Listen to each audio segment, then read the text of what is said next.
chosen to start finding my way with scenes of West Virginia.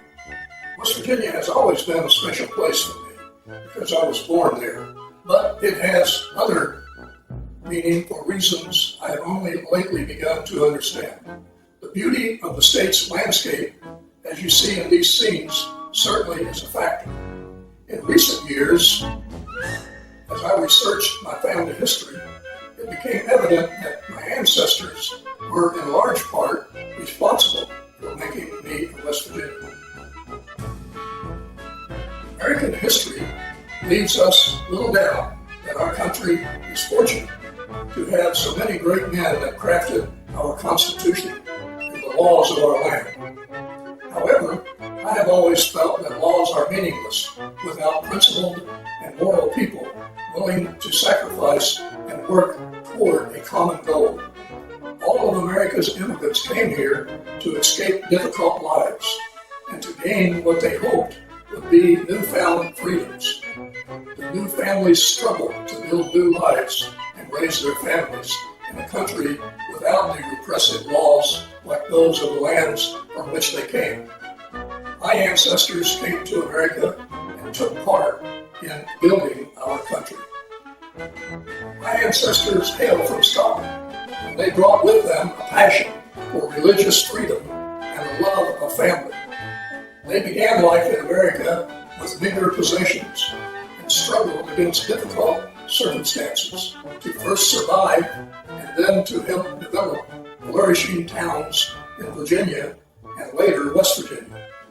They are the pioneers that ventured into uncharted territory. Here they helped to civilize the New World. The Campbell clan goes back centuries in Scotland. In the 1700s, the king and dukes instituted policies against religions that were divisive and repressive. The clans rebelled, causing large numbers to be expelled. Others migrated to America. The Campbells migrated to the colonies of Pennsylvania and New Jersey, only to find that the king and dukes still held sway. As a result, some began to move to remote areas to escape the repressive policies. This documentary begins in one such area called Bedford, Virginia. Here, my great-great-great-grandfather came to begin a new life.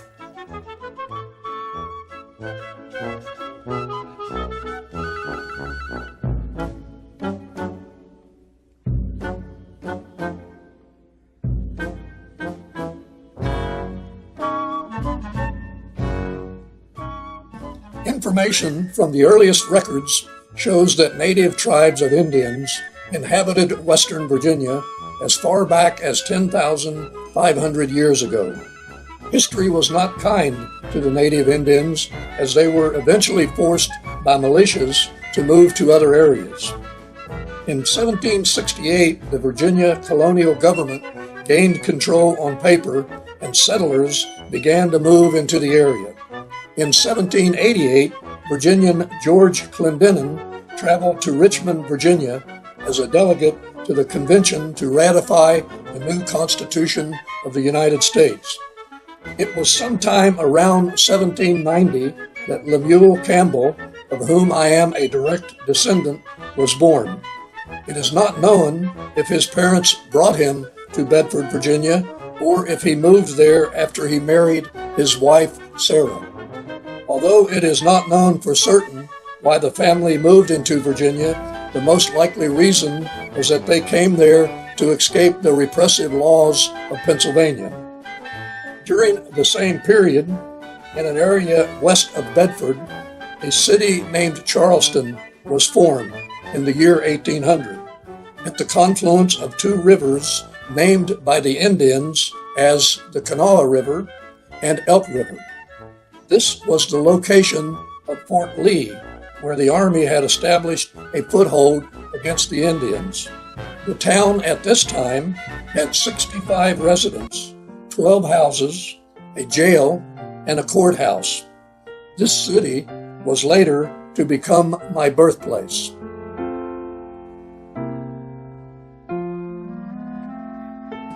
In 1816, my great-great-grandfather, Henry Truxton Campbell, was born to Lemuel and Sarah Campbell. The family lived in Bedford County in western Virginia. In 1835, at the young age of 15, Henry married 13-year-old Angeline Whitten, and together they raised 8 boys and 4 girls. By 1840, Henry had purchased land and became a farmer, raising several crops, including tobacco. As was customary in the times, children helped on the farm and were expected to contribute to daily chores. Sometime around 1855, Henry ran into financial difficulties, and court documents show that he had to pledge most of his possessions as collateral for loans to keep his farm. Finally, sometime around 1858, he had lost his farm and decided to relocate to the town of St. Albans in the Kanawha Valley of western Virginia, where he would seek work in the lumber industry that was flourishing in that area. In 1861, after arriving in St. Albans, the Civil War broke out. Henry and his son John William both joined the Union Army in 1862 and served until the war's end in 1865. They participated in many battles and were present at Appomattox for the surrender of Robert E. Lee. After the war, Henry returned to St. Albans and once again turned to farming.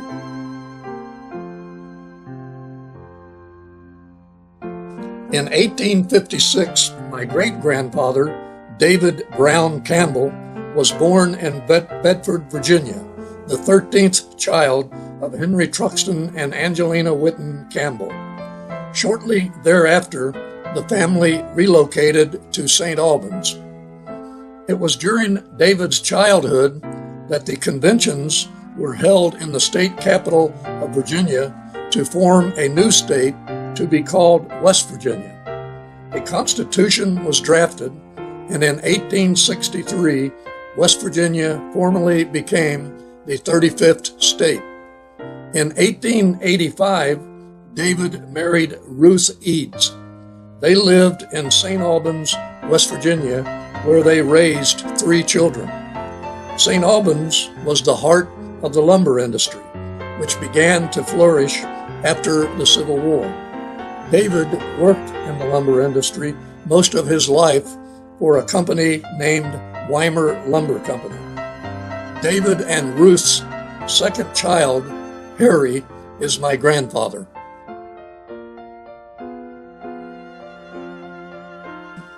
On March 3rd, 1886, my grandfather, Harry Campbell, was born in St. Albans, West Virginia, which is located about 20 miles from Charleston, the capital city. My grandfather, Harry, spent most of his young years around lumber camps in the St. Albans, West Virginia area.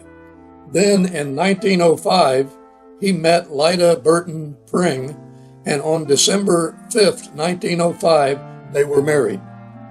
Harry found employment in a sawmill in Orgas, West Virginia, where it was the custom for workers to all live in company communities.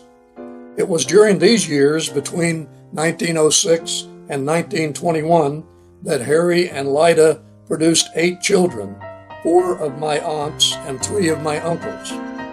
Their 4th child, James Franklin, is my father, who was born on March 15, 1912, in St. Albans. It is noteworthy that my grandmother's parents, James Calvin Pring and his wife, Sarah Catherine Pearson, were native West Virginian. In fact, both James Calvin and Sarah were full-blood Sioux Indians. James Franklin Campbell, my father, was born on March 15, 1912, in St. Albans, West Virginia. 8 years later, in 1920, was the beginning of Prohibition, when the sale or consumption of alcoholic beverages became unlawful. This law was not repealed until 1933, but in the years before repeal, West Virginia moonshiners established a place in West Virginia folklore. As a young boy, Dad spent most of his days performing the chores required to help the family survive. By the time Dad reached the third grade in school, it became necessary for him to drop schooling and work at odd jobs to help make additional money for the family. During these times, my father and his two older brothers, Vernon and Everett, worked whenever possible to help support the family. By the age of 13, Dad was working full-time for the butcher in the lumber camp, where he acquired the nickname Butch, which followed him throughout life. Then the stock market crash of 1929 launched the Great Depression. My grandfathers, grandmothers, and all their siblings lived through this difficult period in history, and their lives were forever altered. Sometime during 1929, my grandfather accepted a job at Charleston Lumber Company, and the Campbell family moved to Charleston. After the move, my father and brothers could not find jobs because the crash had caused massive layoffs in every industry. In 1932, Mary Catherine Lauer, then 19 years old, traveled from Columbus, Ohio to Charleston, West Virginia to visit a local family. As fate would have it, she met my father-to-be at a local function, and after a one-year courtship, they married on July 22, 1933. My mother was born in Columbus, Ohio, on July 28, 1913, to Henry William Lauer and Emila Lynn Bueller Lauer, my grandparents on mother's side.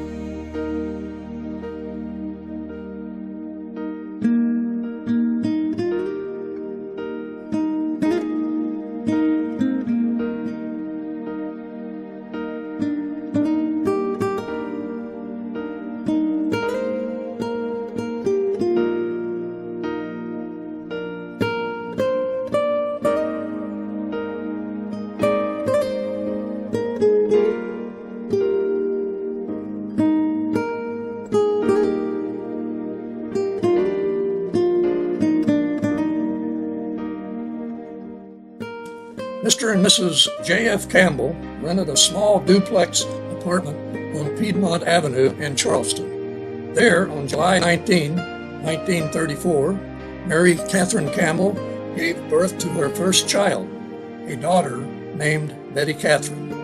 1 year later, on June 28, 1935, my brother, James Franklin Campbell Jr., was born. Another year passed before I was born on August 27, 1936. All three of us children were born at home, as was the custom during this time.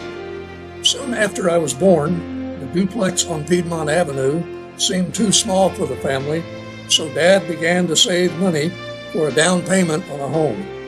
It was about this time that Dad applied for a job at Charleston Lumber Company in their cabinet department. Sometime around 1937, we moved to 1105 Pennsylvania Avenue in Charleston, where we would remain the rest of my growing up years. Pennsylvania Avenue ran parallel to the Elk River on the west side of Charleston, and the area had grown into a desirable location because it was affordable and had nearby schools and good transportation to downtown. Dad selected the home not only because it was affordable, but also because it was directly across the river from his job at Charleston Lumber Company. As our new home was a short distance from the lumber company, Dad could walk to and from work.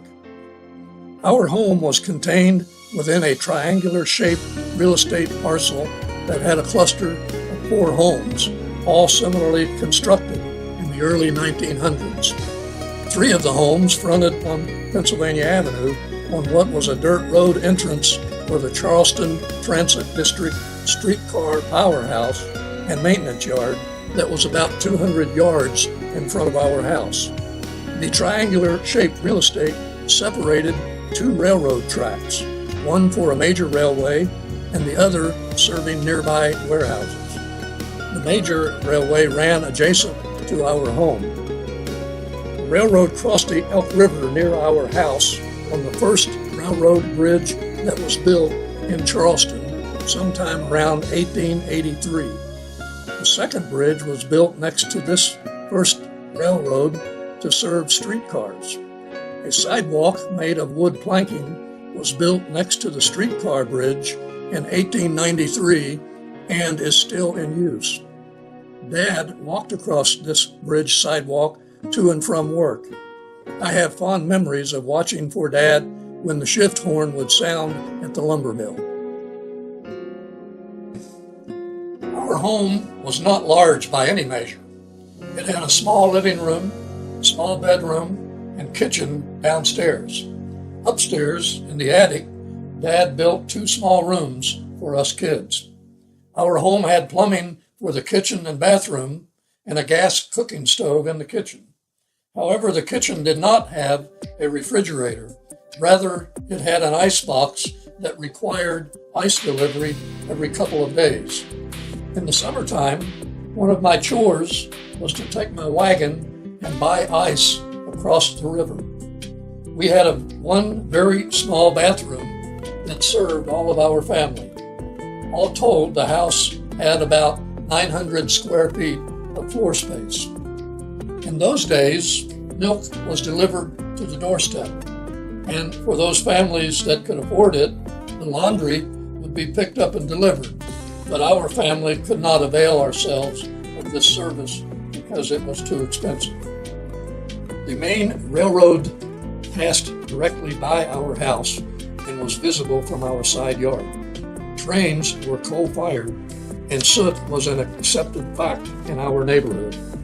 Many of the trains were freight trains, but there were also coal trains, passenger trains, and other services for the railroad traffic going past our home. The railroads served mining camps and logging companies in addition to passenger services. It is remarkable how the railroads were built through the very mountainous terrain to serve the lumber and coal industries. In many areas, the only access was by rail. Coal mines were abundant and busy during the war years and were spread throughout the mountainous terrain. My grandfather worked in Sanderson, West Virginia, as a maintenance foreman at one of the coal mines.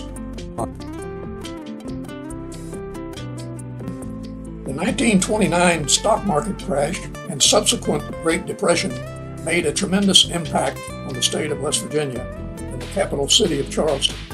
Jobs were extremely scarce, and those unfortunate souls that were unemployed lost their homes and nearly everything they owned. It was not uncommon for several families to live together in shanty towns along the river or in the outskirts of town. Many lived in shanty boats on the river because they could live there rent-free. When I was 5 years old, I spent countless hours playing in our yard. On one of those days in early autumn, in the middle of the afternoon, the emergency whistle sounded from Charleston Lumber Company across the river. Soon thereafter, two men ran across the bridge to inform my mother that Dad was taken to the hospital with a severely broken leg. Rehabilitation for Dad's broken leg took several months and a near full body cast and required him to stay off his feet. There was no such thing in those days as disability insurance, so our family was in financial straits for these months while Dad recovered. Because of the injury, Dad was no longer able to work with the lumber company, so he began to seek new employment. It was at this time that he was accepted for employment at Union Carbide Chemical Company in their South Charleston, West Virginia plant. He worked there until his retirement in 1975.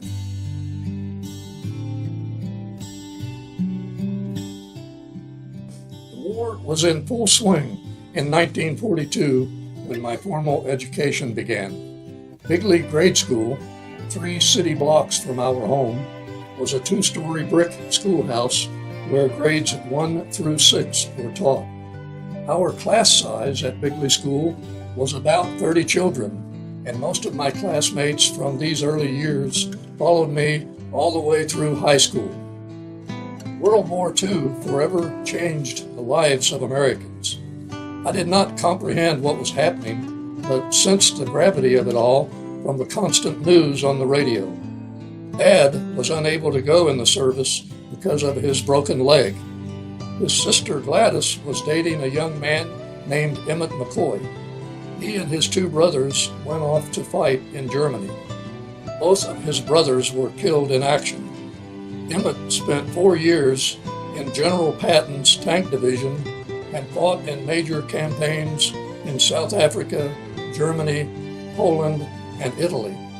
When he returned after the war, he married Gladys, and after attending diesel mechanic training on the GI Bill, he obtained employment with Greyhound Bus Company. Dad's employer built a boys' camp in the country about 30 miles from Charleston that I attended in the 1940s. Here I learned many skills such as swimming, how to safely handle and shoot firearms, and how to survive in the wilderness. Around 1942, my brother and I became businessmen. I delivered the morning edition of the Charleston Gazette. Every morning at 5:30 a.m., newspaper was delivered, and every Friday, 25 cents was collected from each customer. My paper route covered most of the area shown in this aerial view. My income from delivering papers was about $2 per week. I delivered papers well into my high school years. Bicycle delivery saved time and allowed us to cover more area. It was common for newspapers to publish extra editions when news events justified immediate notifications. We would sell papers on the busiest street corner.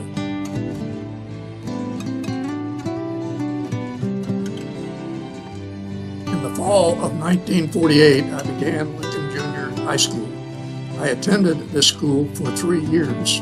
It was an old building constructed in 1908, which had been added to several times. Classrooms were larger in junior high school, and we changed rooms each hour to study different subjects. My brother and I learned to play basketball about this time on a dirt court near our home, and I would later play lots of basketball. My Uncle Everett worked in the coal mines near a mining town called Orgas, West Virginia. Here, Uncle Everett and Aunt Zella lived in company-owned houses near the coal mine where they raised 7 children. The company housing was located about 2 miles from the main paved highway. Access was via a dirt road, always either dusty or muddy in the summer or snow-covered in the winter. The roadway passed through a creek where no bridges were ever built. Few of the coal miners could afford an automobile. Those that did had to drive through the creek. Access for those without automobiles was over a swinging bridge. However, the creek was not all bad because it provided a good swimming hole and a place to bathe and wash clothing. Uncle Everett's wife, Zella, was an amazing person. In all of my life, I never met her equal. She endured more hardship, heartbreak, and tough times, yet through it all maintained a good nature that was forever enduring. In her small 4-room house, she raised 7 of my cousins. They bathed in the creek in summertime, and in the cold winters, they carried buckets of water from the community well, heated them on the kitchen stove, dumped that into a large wash tub, and shared baths in this wash tub with all of the kids. Meals were cooked on a coal-burning kitchen stove. Coal was furnished each family for the coal stoves and for potbelly heating stoves used in the wintertime for comfort heating. As a young kid, I never gave any thought as to how difficult their lives were, but in later years, I marveled at how they got by and still had happy times. Coal mining has changed in the past 20 years. Strip mining is now a widely used method, although underground mining is still in use. Although there are those who would like to abolish the use of coal altogether, this tree shows how many products are derived from coal, so it is unlikely that it will ever be abolished. The same holds true for petroleum.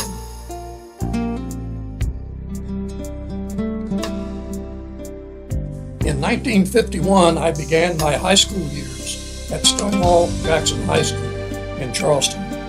I chose vocational studies and received excellent schooling in design drafting, machine shop, electrical shop, sheet metal shop, and advanced mathematics. This 1954 high school yearbook page shows key teachers in the vocational departments. We were taught the skills needed to use all the tools shown. None of these tools are used now, as they have been replaced by computers. Around 1940, Washington Manor Housing Project was constructed in Charleston, West Virginia, to replace housing lost during the Urban Renewal Project. My grandparents moved into this housing, and Granddad was employed as the maintenance supervisor. Favorite pastime during our growing years was swimming at Rock Lake Pool near St. Albans. This pool was the largest natural pool in the state. Left to right, you'll see many of my high school friends. We all gathered on summer evenings at Bickley School to shoot the breeze and watch the girls go by. Central Methodist Church was where many of my high school friends and neighborhood friends attended. And we had a basketball team there that won the West Side City Championship. Our team played many games. And we also had a softball team that won the city championship 2 years in a row. It was during these years that my brother obtained his driver's license and bought a 1948 Mercury, which was later to be loaned out to me for learning to drive. In 1954, I graduated from high school and soon thereafter obtained employment in a local service station pumping gasoline. Shortly after graduation, I had borrowed my brother's car and was involved in an accident. There was extensive damage. Since my brother had no insurance, I agreed to pay for repairs. With my meager earnings, it took several months to repay. When the debt was satisfied, I decided to enlist in the military rather than wait to be drafted. On August 27, 1954, my 18th birthday, I departed from Charleston for duty in the United States Army.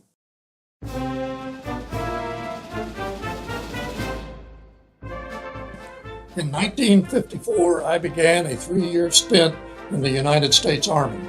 My first duty was at Fort Dix, New Jersey, where I was to receive basic military training. I entered U.S. Army Reception Center Barracks, where my life was about to change. We were assigned bunks in the barracks and began our meal times in the 1,000-man mess hall at Fort Dix. The first 3 days were constant IQ and other tests. Then we were issued Army uniforms, boots, equipment, and other things needed for basic training. After issue of all gear, the drills began. We learned the basics of military formations. We learned to march in formation everywhere we went. We learned rifle positions used during inspections and positions of rifles at attention situations. Every soldier was expected to perform at least 10 chin-ups, and we were taught how to field strip and properly clean rifles. The last week of basic training was long marches. After 6 weeks of basic, every soldier was sent elsewhere for specialty training. I was assigned to advanced infantry training and was to be transferred to Fort Knox, Kentucky. Prior to reporting to Fort Knox, I was given a week's leave. I went home to get some home cooking and much needed rest. I also had a chance to see old high school friends.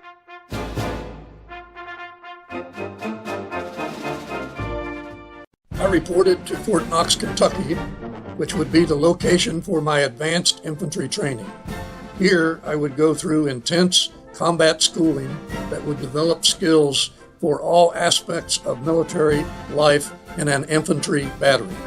Unfortunately for me, this training would be conducted during the winter months.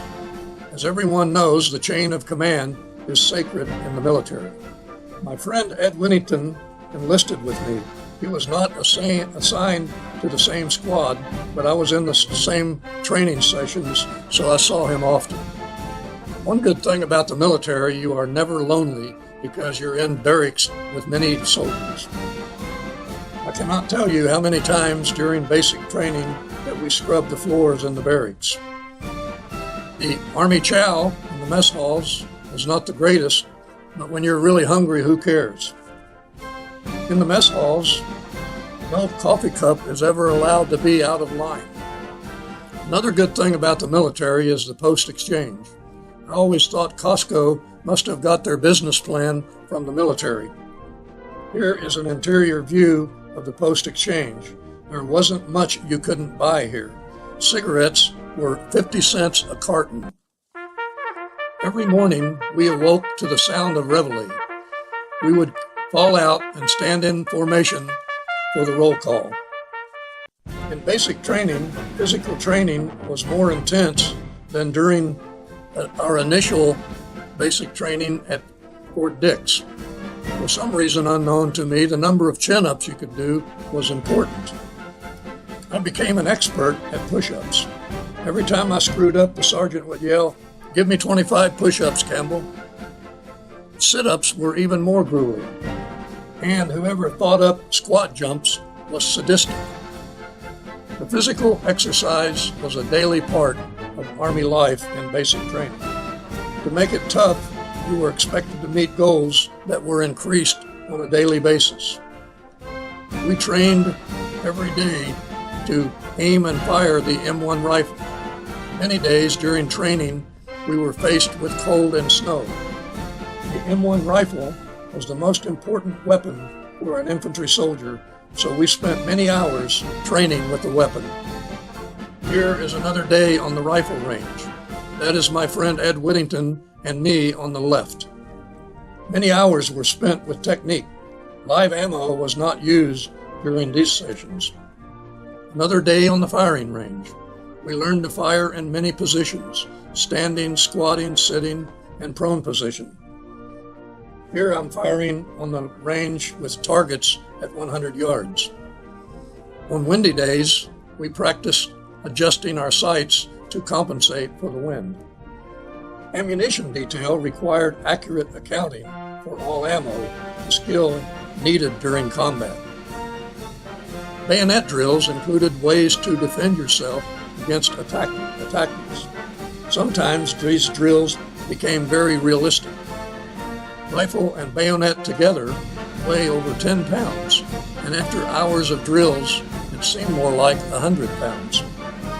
Good physical conditioning is important for successful bayonet combat. Or, as they say, bayonet drills are not for sissies.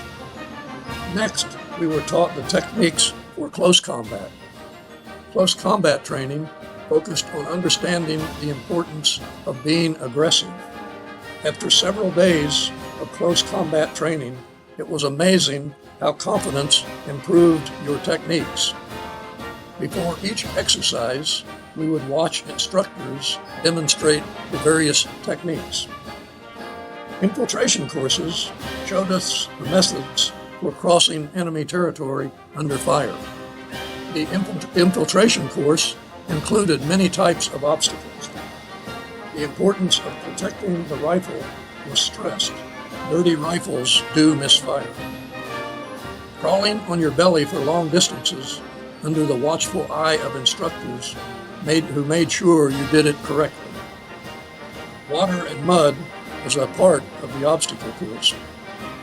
Getting your weapon wet and muddy, as this soldier was doing, was a certain recipe for repeating the course again.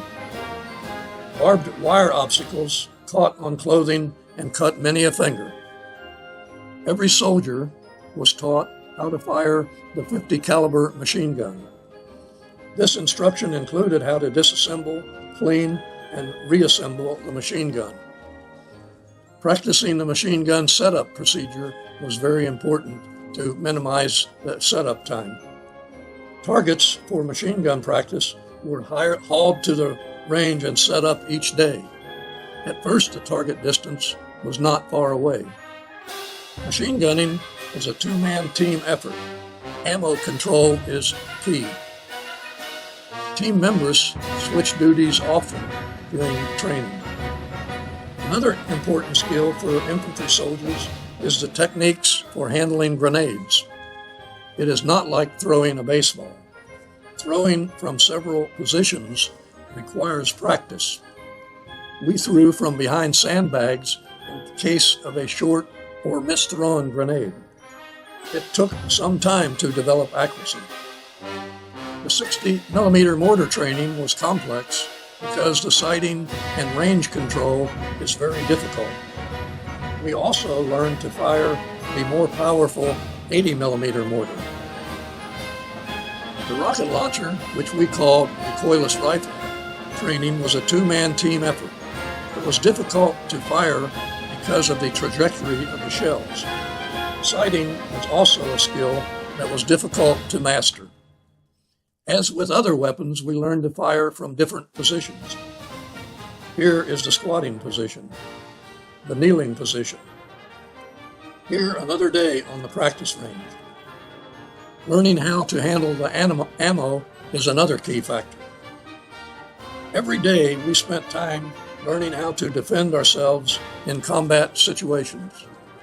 We were also given instructions on handling of prisoners.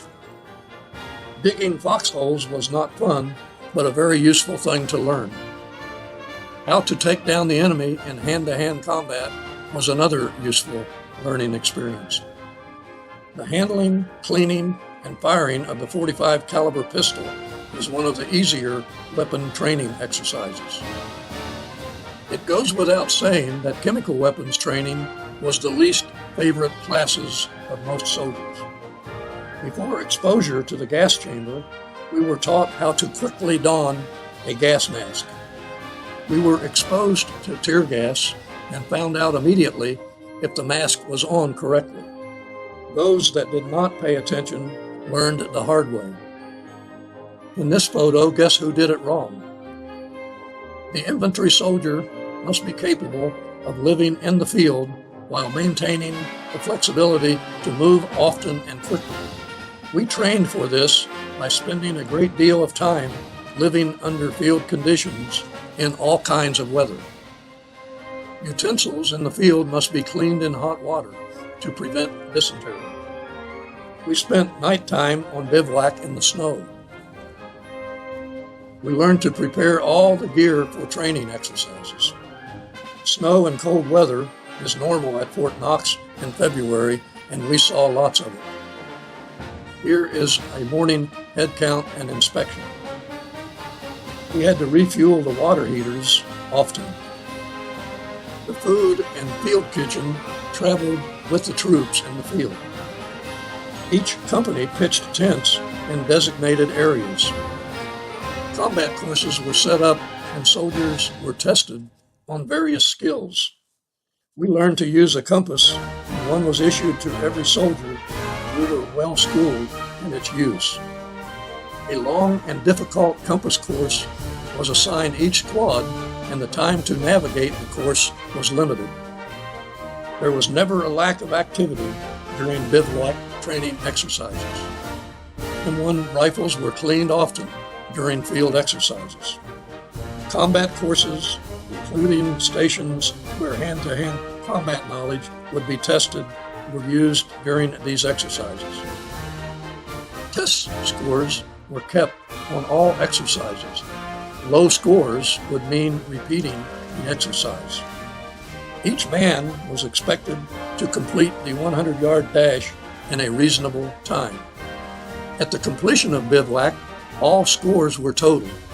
High-scoring teams were exempted from details such as kitchen police as a reward. After 4 grueling weeks on bivouac, we marched several miles back to our barracks. A week later, we completed the advanced infantry training and received assignments for our next duty station. I received orders to report to Fort Campbell, Kentucky, where I would join the 101st Airborne Division and attend parachute jump school. Prior to reporting to Fort Campbell, I spent a week at home with my family.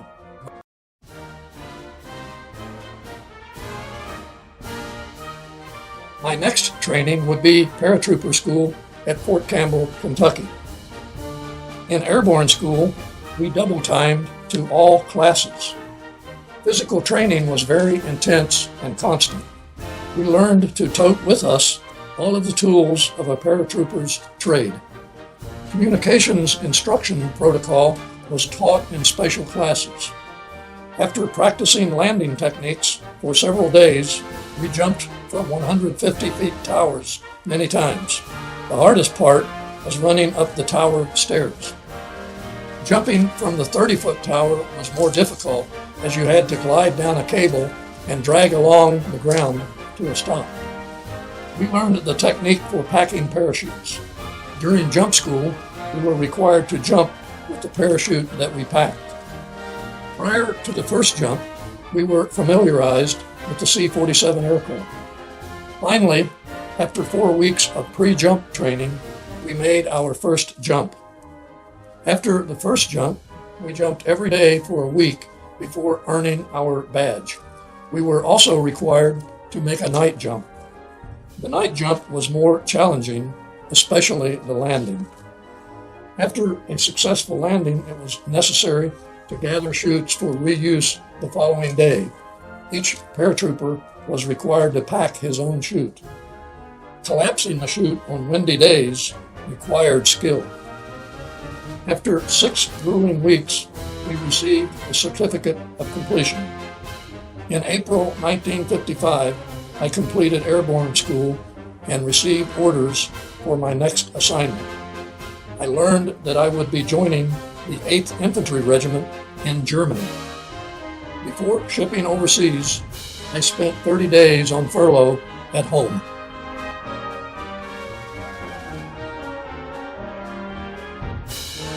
My next duty would be overseas with the 4th Infantry Division, 8th Infantry Regiment in Butzbach, Germany. Several hundred soldiers boarded a troop carrier in New York Harbor for the 10-day voyage to Germany. Our voyage ended at Bremerhaven, Germany, port of embarkation, where a military band welcomed us. At Bremerhaven, we boarded trains to our destinations. Those traveling long distances boarded sleeping cars.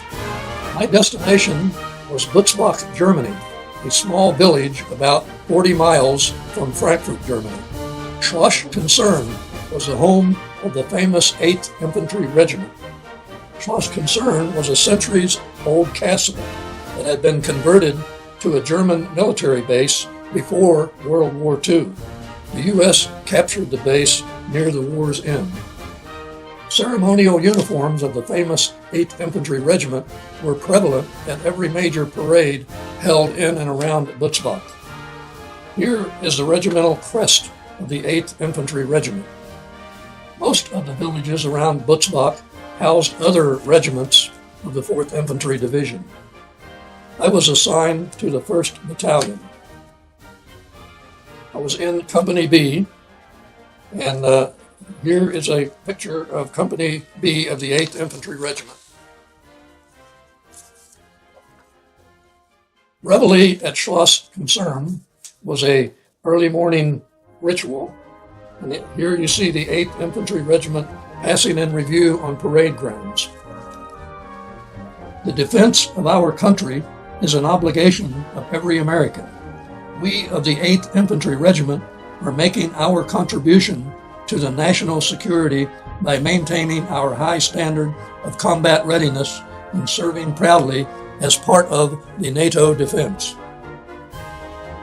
We did 60 millimeter mortar practice often, and occasionally we practiced with the 80 millimeter mortar. We maintained proficiency with the BAR and other weapons. Winters in Germany are very harsh, and cold weather training was a constant part of our training for combat readiness during wintertime.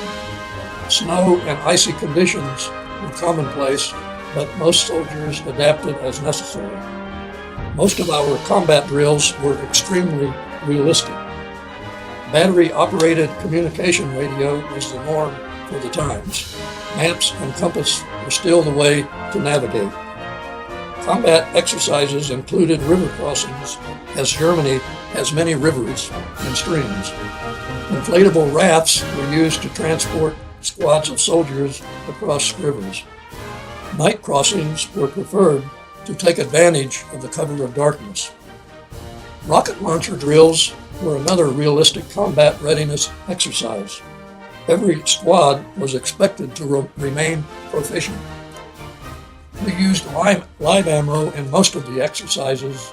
The locations chosen would be closed to all non-military personnel. We practiced smokescreen tactics, house-to-house combat readiness.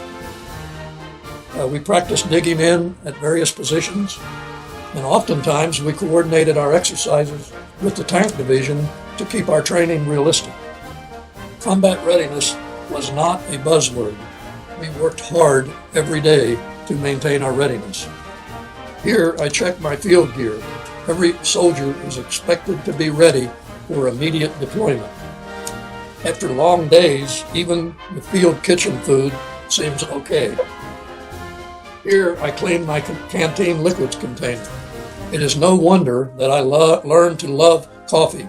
Believe me, it was something every soldier looked forward to in cold weather. We also did sniper practice. Only the best riflemen became snipers, but everyone was taught the fundamental skills. When we were not in the field, we stood for inspections constantly, and our wall lockers were kept in extremely neat condition. We also had a lot of regimental parades, and many dignitaries visited Butzbach to view the troops. Many military commanders also visited to see how our regiment conducted exercise. Of course, this meant a parade and review. One of the ways to be excused from duties, play sports. I was a member of the battery basketball team.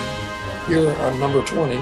We played against all the other battalions in the division, and competition was intense because of unit pride. Our company also played competitive baseball. The town of Butzbach, Germany, is just outside the Schloss-Concern Gate.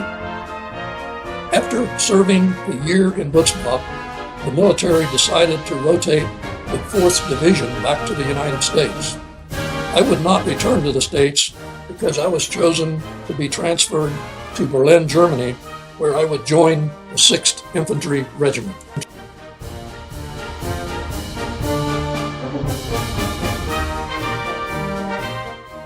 I was transferred to the 6th Infantry Regiment in Berlin, Germany in early 1956. Here, it was the home of the famous 6th Infantry Regiment. Berlin was divided into 4 zones after World War II: the French, British, Russian, and American. The U.S. Army kept the Autobahn from Western Germany into the surrounded city of Berlin protected and open by using constant armed convoys. The entrance gatehouse to McNair Barracks, my new home. Here an aerial view of McNair Barracks. I served here during 1956 and 1957 before the wall was built between East and West Berlin. We had many reviews at McNair Barracks, and the passing of the colors was nearly a monthly event. Parades were a normal part of Berlin duty. Here you see lowering of the garrison flag. Regimental headquarters was very near McNair Barracks. The 6th Infantry Regiment is an elite unit. The United States sector of Berlin included 6 districts: Zollendorf, Stiglitz, Schönberg, Tempelhof, Kreuzberg, and Neukölln. Military compounds were located in each of these districts, and the U.S. Air Force maintained an airfield in the Tempelhof district. Military duty in Berlin was spit and polish type soldiering because we needed to show the local citizens that we were a disciplined and well-trained army. Every soldier was required to wear tailored uniforms, keep boots highly shined, and keep all belongings, including our M1 rifles, in tip-top condition. Frequent inspections were called to check out our adherence to these standards.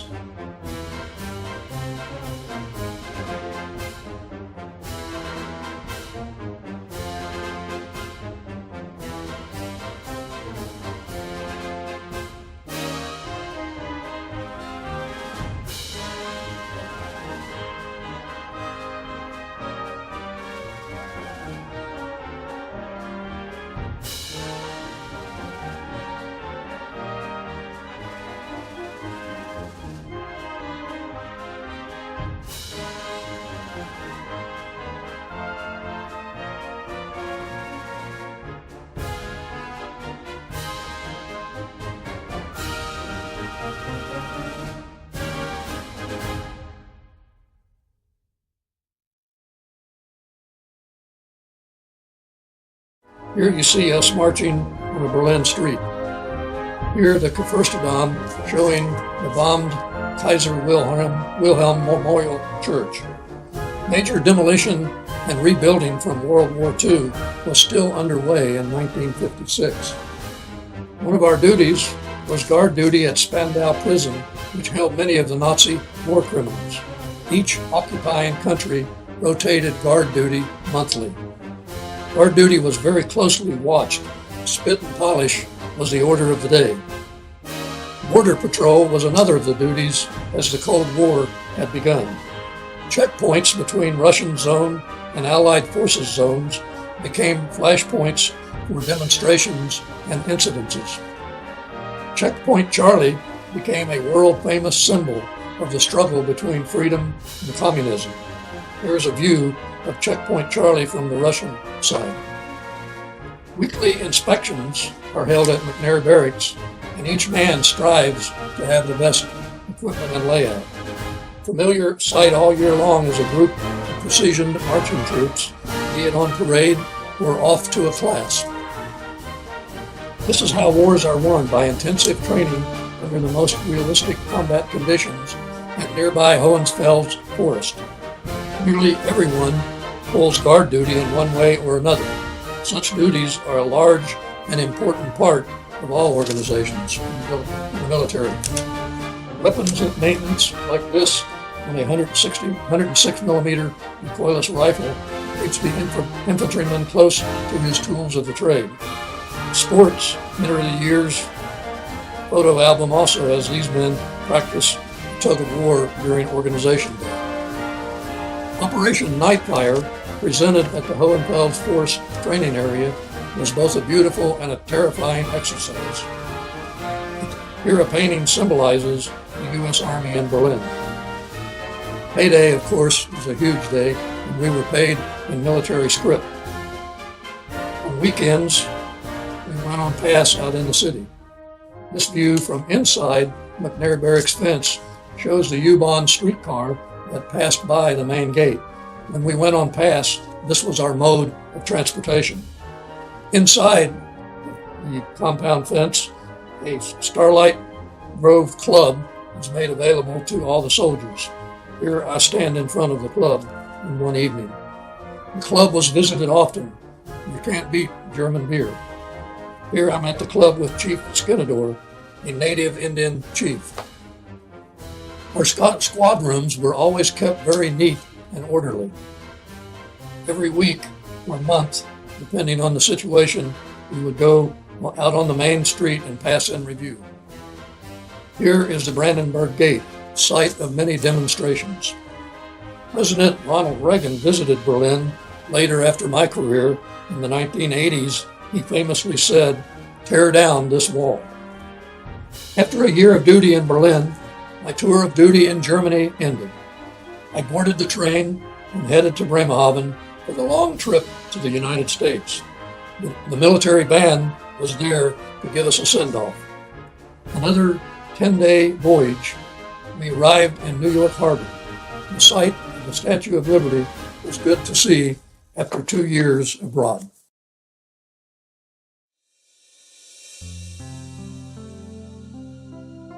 In October 1957, I mustered out of the United States Army and became a civilian again. After leaving the military, I moved to California, where my brother lived. My new hometown was Redondo Beach, California. Here, a 1950s view of downtown Redondo Beach. My first employment after leaving the military was with the U.S. Post Office in Redondo Beach. My job was unloading mail trucks. Here's a view of Redondo Beach as it looks today in 2016.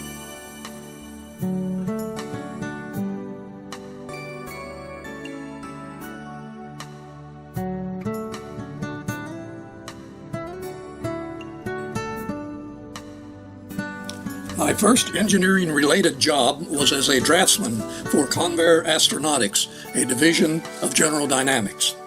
After an exhaustive interview, I was asked to present sample drawings of my previous work. Nervously, I called my mother in West Virginia and asked if she had saved my high school drawing portfolio. Miracles never cease to happen.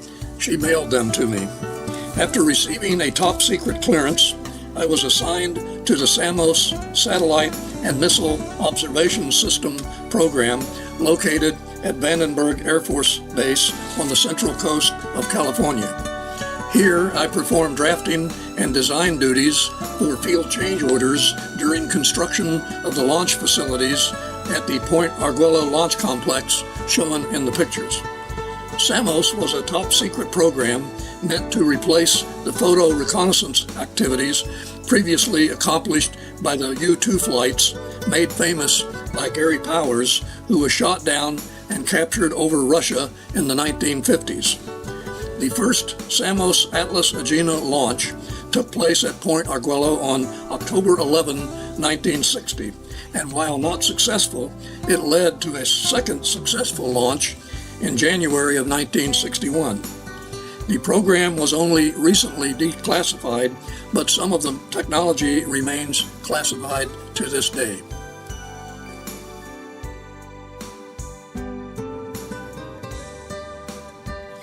In late 1960, I left the California coast of California and moved to the beach area of Southern California and joined Union Carbide Corporation in Torrance, California.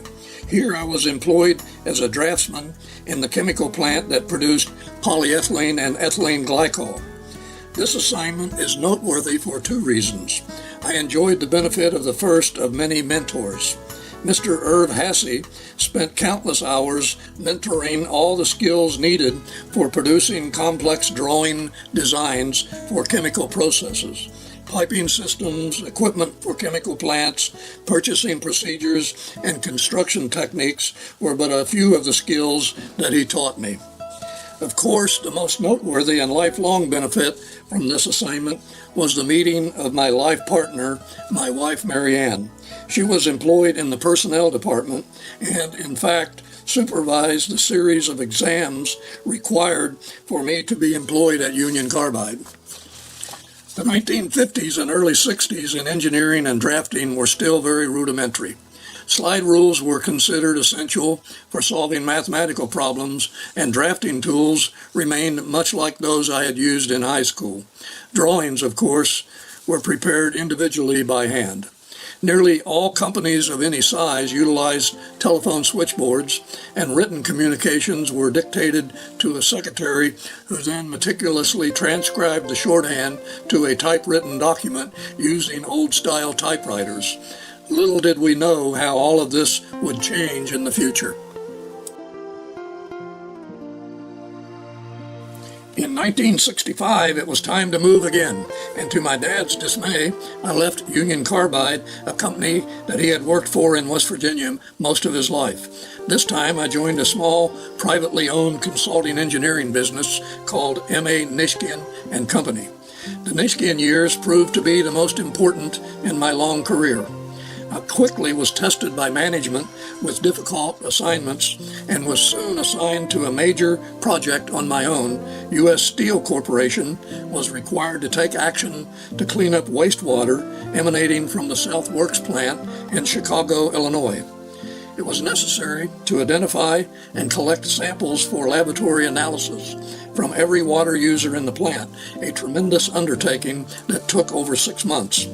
Luckily, I was given the assignment and was eventually moved to manager of this project as it progressed through the different phases of implementation. The South Works plant was a fully integrated steel mill which covered about 575 acres and had 11 blast furnaces, 31 open hearth furnaces, 3 Bessemer converters, 8 electric furnaces, 12 rolling mills, and a foundry.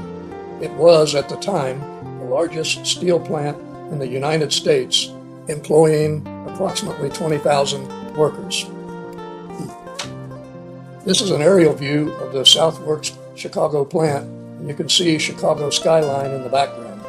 And then a 1960s aerial close-up of U.S. Steel South Works. A view of the ore boat unloading. The site was chosen because of its proximity to Lake Michigan. View of the blast furnaces and coal storage at South Works, and a view of the ore yard and ore bridge. South Works blast furnace at its peak, the plant had 11 furnaces. Ladle pouring molten pig iron at South Works. Here a motor room for the roller mill operations, and a view of the plate mill at South Works. The tube mill at South Works was also a large consumer of water. The South Works plant had the capability to make huge spindles for the power industry. Our job at U.S. Steel was to design a wastewater treatment facility. The completed facility is shown front center. Another view of the water treatment facility. A view of the secondary water treatment facility designed by Michigan engineers. The South Works plant was shut down in 1990. Here is a view of the plant in 1996. After completion of this assignment, I was promoted into the engineering department and served as the lead engineer and manager for a multitude of varied projects for numerous Nishkin clients. The company was considered an expert in the design of central heating and cooling plants, and I participated in the engineering on several notable plants. The Sacramento plant for the state capitol buildings, the central plant for University of California at Irvine, the central plant for the California Institute of Technology in Pasadena, the central plant for California State University at Dominguez Hills, and the central plant for the Los Angeles Civic Center. The Olive View Hospital, designed by M.A. Nishkin and Company, was hit hard by the 1971 Sylmar earthquake. As a Nishkin engineer, I was assigned to assess the extensive damage caused by this earthquake. In the early 70s, computer technology began to be utilized by engineering companies. Because of the expense and limited capability, the early mainframe computer was not useful for solving everyday engineering problems without programming skills few engineers possessed. We did rent time on the mainframe computer when complex computational problems needed solving. The first widely used engineering handheld computer, a Texas Instruments TI-10 model, was a sensation, even though it only had a square root function. The use of the slide rule was now on its way out. In 1972, the fortunes of M.A. Nishkin Company suffered a severe blow when Mr. Nishkin suffered a sudden and severe stroke. At this point in my career, I joined Saunders and Thomas Western Division in Long Beach, California. Soon after joining the firm, I received the State of California engineering license and was promoted to Director of Projects. While with the company, I managed projects for the U.S. Navy and Chevron Oil Company. Then in 1974, was assigned as the program manager for the Stauffer Chemical Company cogeneration project in their Long Beach chemical plant. The client manager, Mr. Tom Sikora, surprised me during our first meeting with the revelation that he was married to one of my high school classmates, Beverly Johnson Sikora. We immediately became lifelong friends. The unique power generation project converted waste heat from the chemical process and generated electricity that was sold to the local utility, Southern California Edison Company. In 1976, I decided that I had gained sufficient experience and expertise to practice engineering, so I formed a company that I named H.W.Campbell and Associates, Consulting Engineers. The company began with one employee, a design draftsman, and me. We immediately began to grow as a result of being awarded a sizable project with Stauffer Chemical Company. The engineering for this project was extensive, as it involved converting the plant from using all natural gas fuel into a multi-fueled system of fuel oil, heavy fuel oil, and natural gas. Soon after beginning the Stauffer contract, Atlantic Richfield Company awarded H.W.Campbell and Associates several engineering projects in their Carson refinery. Our business began a steady growth from this point. 2 years after starting the business, the company was moved into a new building in Garden Grove, California. This new location provided enough space for substantial growth of the firm. Immediately after setting up in the new building, we began to procure even larger and more complex engineering contracts with large corporations. In 1978, Watson Energy Company Chief Engineer Jim Frizz became an important supporter of H.W. Campbell and Associates. One of the early projects for Watson Energy Company was a power generation facility utilizing landfill gas as fuel. Watson Energy also awarded an $80 million facility to sell steam to nearby Arco refinery. Electricity was to be sold to Southern California Edison Company. A steam pipeline was designed to deliver the steam to the nearby Arco refinery. In 1977, Louisiana Pacific commissioned H.W. Campbell and Associates for preliminary design of a wood waste-fueled power generation plant. The wood waste plant was designed to produce 45 megawatts of electricity. The plant was designed to burn wood chips, bark, sawdust, and other wood waste, all blended together to produce the highest quality fuel. Electrical power was to be sold to Pacific Gas and Electric. An artist's rendering of the wood waste cogeneration facility. In 1980, the business was incorporated in California and established a new logo. A chief financial officer, Mr. Doyle Eklund, was employed. Doyle also managed the marketing activities for the new corporation. Personal computers were becoming useful for engineering companies.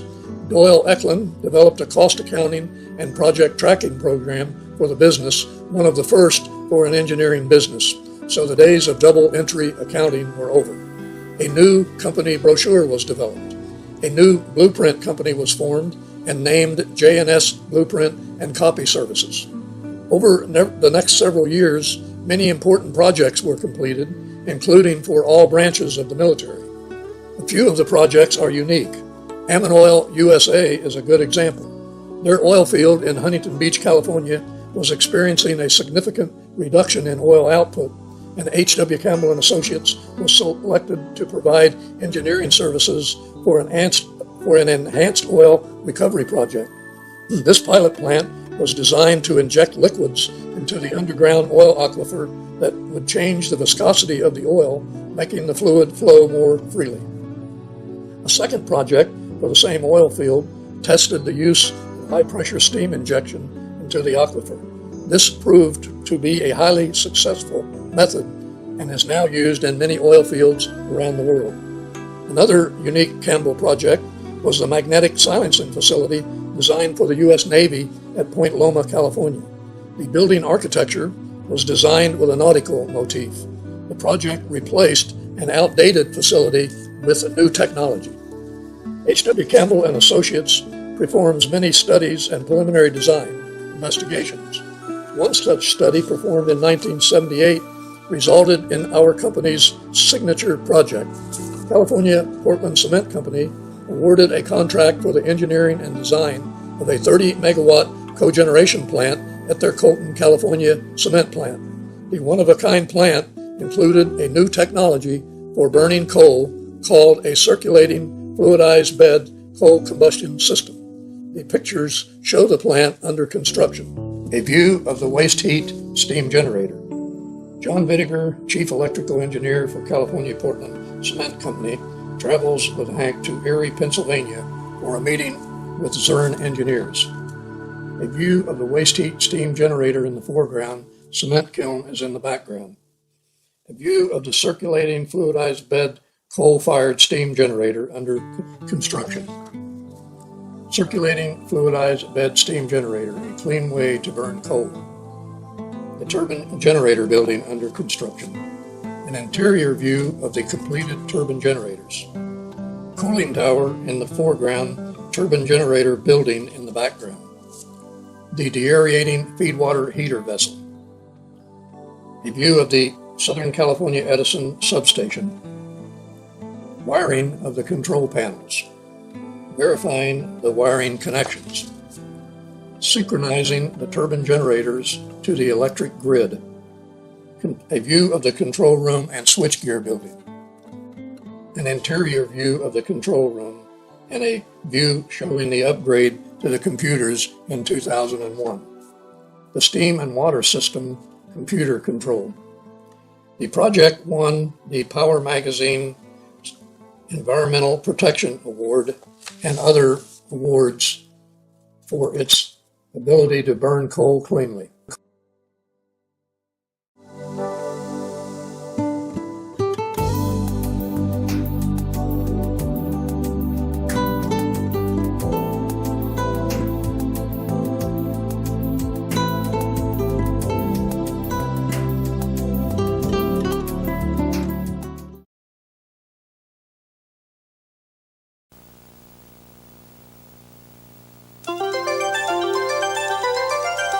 In today's complex, highly technological environment, the frontiers of engineering are constantly being challenged.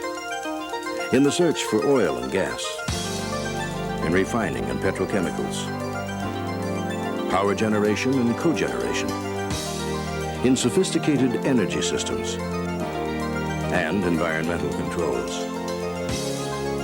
Meeting this challenge are innovative engineers, men and women with strong personal drives, seeking, discovering, creating.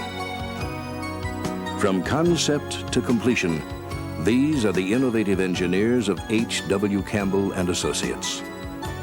Experienced with hundreds of complex engineering projects in both the public and private sectors.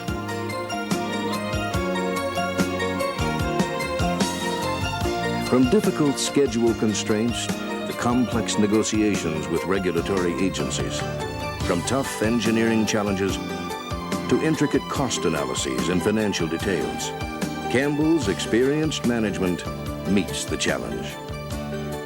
From concept to completion, Campbell and Associates. Engineering is not just detailed drawings and cost estimates. It's really the capacity to bring all the elements together. It's the overview, making the overall cost of the job come in. This is America's first circulating fluidized bed combustion system, part of a sophisticated cogeneration facility in Southern California. California Portland came to us to solve a problem. They wanted to reduce energy costs by recovering waste heat from cement kilns. We showed them how this could be done utilizing both waste heat and coal. Over 800 construction drawings were prepared and assembled. Hundreds of computerized seismic analyses. Nearly 50 technical spec documents containing thousands of pages specifying all major equipment purchases. And the first coal-burning permits issued in California since the passage of the Clean Air Act. Campbell and Associates, creating America's first circulating fluidized bed combustion system. Today, California Portland Cement is not only energy self-sufficient, they have an excess of electricity which is sold at a profit. Experienced, professional, competent, innovative engineering. From concept to completion, Campbell and Associates. In an energy-dependent world, the efficient use of our oil and gas resources is essential. Campbell engineers make this possible through enhanced recovery, steam drive, caustic flood, polymer flood, and CO2 injection systems, as well as a variety of production facilities. Campbell Engineering, extending the life of aging oil fields, providing millions in additional profits. In refining and petrochemicals, Campbell engineers improve technology and find economic ways to process chemicals. In facilities for spent sulfuric acid, chemical plants, and sodium hydrosulfide reactors. Campbell Engineering, improving technology and reducing costs. Campbell engineers are leaders in developing highly efficient facilities in the generation and cogeneration of power. In power recovery from steam pressure reduction, power generated from wood waste, and new cogeneration facilities utilizing waste heat. Campbell Engineering, implementing cost-saving technology using all types of fuel. With the rising cost of energy, Campbell engineers develop systems that conserve energy, including the central heating and cooling of the Disneyland Hotel, as well as a comprehensive system for the 346-acre California State College at Dominguez Hills. For the Tennessee Valley Authority, Campbell developed technology to generate energy from hazardous wastes. Campbell Engineering, conserving energy through innovative design. With the increasing demand for environmental controls, Campbell engineers have responded with new technology. A unique smoke abatement system made it possible to continue a naval fire training program threatened by excessive smoke emissions. A system for inert blanketing of fuel storage. And for California Portland Cement, Campbell's innovative circulating fluidized bed coal combustion system. Campbell Engineering, creating new technology for a clean environment. Campbell and Associates, enhancing productivity, controlling costs, improving efficiency. Skilled in every phase of engineering. Professionals with strong personal drives and commitments. Strong individuals working together as a team. Challenging the frontiers of modern engineering in oil and gas, refining and petrochemicals, power generation and cogeneration, energy systems, and environmental controls. Innovative engineers committed to excellence. From concept to completion, H.W.Campbell and Associates.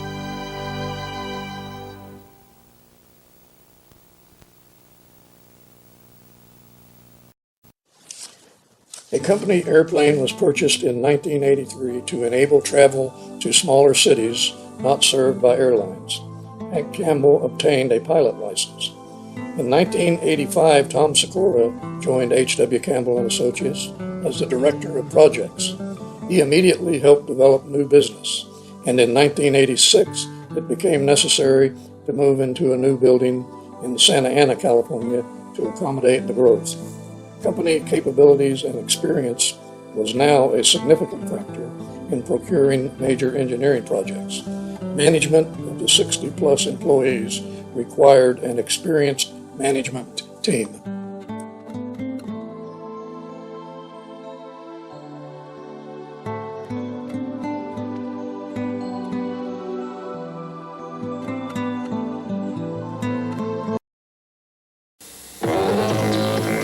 Street, the nation's financial center.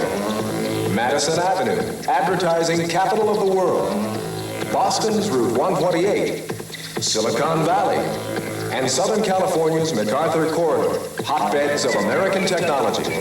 From these and other important locations throughout the world, we bring you this Window on Wall Street special report with your host, Robert Chesney.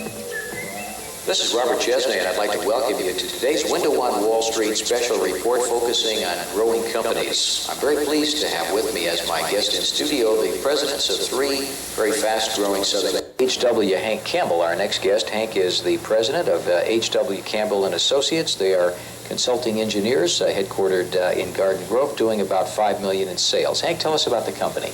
Bob Campbell and Associates is a consulting engineering firm providing services to industry, primarily refinery, petrochem, the power industries.